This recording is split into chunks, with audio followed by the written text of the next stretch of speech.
Hi everyone. நீங்கள் request பண்ண மாதிரியே இந்த வீடியோவில் என்ன பார்க்க போகிறோன்னா, ஷேர் மார்க்கெட்டோட பேசிக்ஸ். நம்மக்கிட்ட XYZ அப்படின்னு ஒரு கம்பெனி இருக்கிறதா அசியூம் பண்ணிக்குவோம். அந்த கம்பெனியை 10,000 ரூபாய் 10,000 ருபீஸ் கேபிட்டல் இன்வெஸ்ட்மெண்ட்டாக போட்டு ஸ்டார்ட் பண்ணியிருக்கோம். அது நல்ல ப்ராஃபிட்டில் ரன் ஆகிட்டு இருக்கும்போது நமக்கு அந்த கம்பெனியை இன்னும் டெவலப் பண்ணணும் அப்படிங்கிற ஒரு ஐடியா வருதுன்னு வச்சுக்கலாம். நம்ம என்ன பண்ணுவோம், பேங்க்கில் போயிட்டு லோன் வாங்கி அந்த அமௌண்ட்டை வச்சு அந்த கம்பெனியை டெவலப் பண்ணுவோம். இல்லை புதுசாக வேறு பிரான்ச்சு அந்த மாதிரி ஏதாவது ஓப்பன் பண்ணணும் அப்படின்னா பண்ணுவோம்.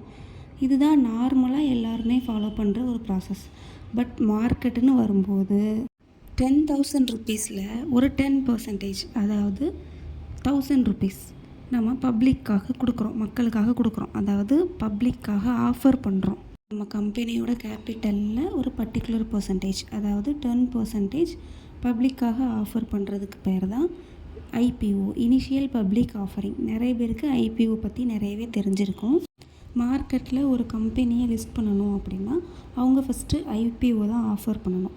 IPO அவங்க ஆஃபர் பண்ணதுக்கப்புறமா மக்கள் நாம் என்ன பண்ணுவோம் அப்படின்னா அந்த கம்பெனி பற்றி அனலைஸ் பண்ணுவோம். அனலைசிஸ்னால் எப்படி, அது எந்த மாதிரியான கம்பெனி, என்ன ப்ராடக்ட் செல் பண்ணுறாங்க, என்ன மாதிரி சர்வீஸ் கொடுக்குறாங்க, பேங்க்கில் லோன்ஸ் எதுவும் வாங்கியிருக்காங்களா, அவங்களோட ப்ராஃபிட்டு, அவங்களோட டர்ன் ஓவர் இதெல்லாம் எந்த மாதிரி இருக்குது அப்படின்னு சொல்லி அனலைஸ் பண்ணுவோம். இதுக்கு பேர் தான் ஃபண்டமெண்டல் அனலைசிஸ்.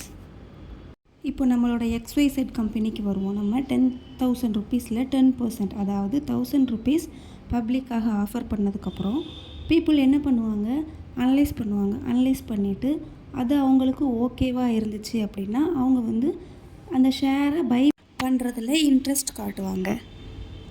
நம்ம அசியூம் பண்ணிக்கலாம் ஒரு ஷேர் ₹1 அப்படின்னு 1000 ஷேரு 1000 ருபீஸ்க்கு, அதாவது 10,000ல் 10% ஒரு ஷேர் ₹1 நம்ம IPOவாக ஆஃபர் பண்ணியிருக்கோம் அப்படின்னு வச்சுக்கலாம். அந்த 1000 ஷேர்ஸை யாரெல்லாம் வாங்குகிறாங்களோ அவங்களுக்கு பேர் தான் ஷேர் ஹோல்டர்ஸ், கம்பெனியோட ஷேர் ஹோல்டர்ஸ். நம்மளோட கம்பெனி நல்ல கம்பெனியாக இருக்குது, அதனால் இன்னும் மக்கள் ஷேர்ஸ் எல்லாமே பை பண்ணுறாங்க, இன்னுமே பை பண்ணுறதுல ஆர்வம் காட்டுறாங்க. அப்போது அங்கே ஒரு டிமாண்ட் க்ரியேட் ஆகும் கண்டிப்பாக, இல்லையா? அப்படியே டிமாண்ட் க்ரியேட் ஆகும்போது ஆட்டோமேட்டிக்காக என்ன ஆகும், ஷேரோட ப்ரைஸ் ₹1 ₹2 2 to 5 5 to 10 அப்படின்னு இன்க்ரீஸ் ஆகி அப் ட்ரெண்டில் போய்கிட்டே இருக்கும்.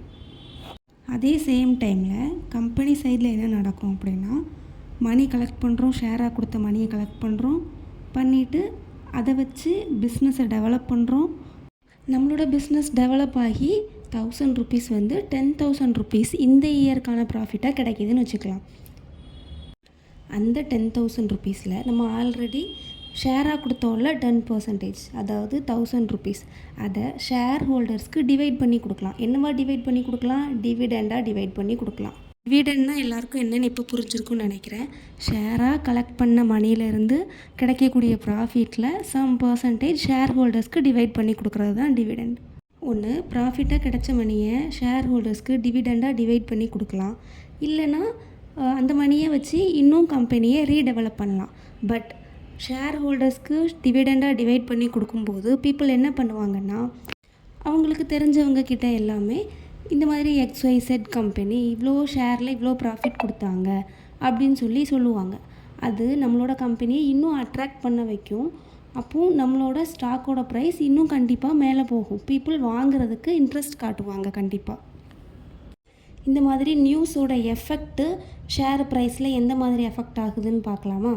இங்கே செக் பண்ணி பார்த்தீங்கன்னா, Bharat electronics receives order worth 3,170 crore அப்படின்னு ஒரு நியூஸ் வந்திருக்கு. ஆப்வியஸாக இது அந்த கம்பெனிக்கு குட் நியூஸ் தான்.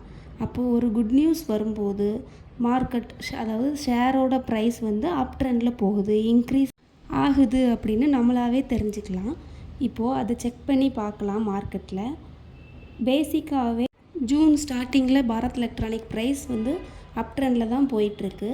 மிடில் நெகட்டிவில் போகும்போது கூட அந்த ஜூன் 28 அந்த நியூஸ் வந்ததுக்கப்புறம், அதாவது குட் நியூஸ் வந்ததுக்கப்புறமா எகெயின் அது அப் ட்ரெண்டில் போகுது, அதோட ப்ரைஸ் இன்க்ரீஸ் ஆகுது. அது மாதிரி ஒரு பேட் நியூஸ் வரும்போது கண்டிப்பாக ப்ரைஸ் ஷேரோட ப்ரைஸ் டிக்ரீஸ் ஆகும், அப்போது டவுன் ட்ரெண்டில் போகும்.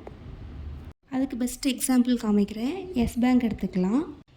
எல்லாருக்குமே தெரிஞ்சிருக்கும் 2018 லாஸ்ட்டில் அண்ட் 2019 எஸ் பேங்க்கில் பெரிய ஸ்கேம் நடந்த விஷயம். அது வரைக்கும் அப் ட்ரெண்டில் இருந்த எஸ் பேங்க்கோட ஸ்டாக் வந்து அந்த 2018 லாஸ்ட் அண்ட் 2019 அப்படியே டவுன் ஆகி அதோடய ப்ரைஸ் அப்படியே ஃபால் ஆகி டில் 0 வரைக்கும் வந்துச்சு. டில் 0 வரைக்குமே வந்துச்சு. ரீசன் என்னென்னா பேட் நியூஸ். அப்போது ஒரு பேட் நியூஸ் வரும்போது மார்க்கெட்டில் ஷேரோட ப்ரைஸ் வந்து எந்த மாதிரி அஃபெக்ட் ஆகுது அப்படின்னு சொல்லி தெரிஞ்சுக்கலாம்.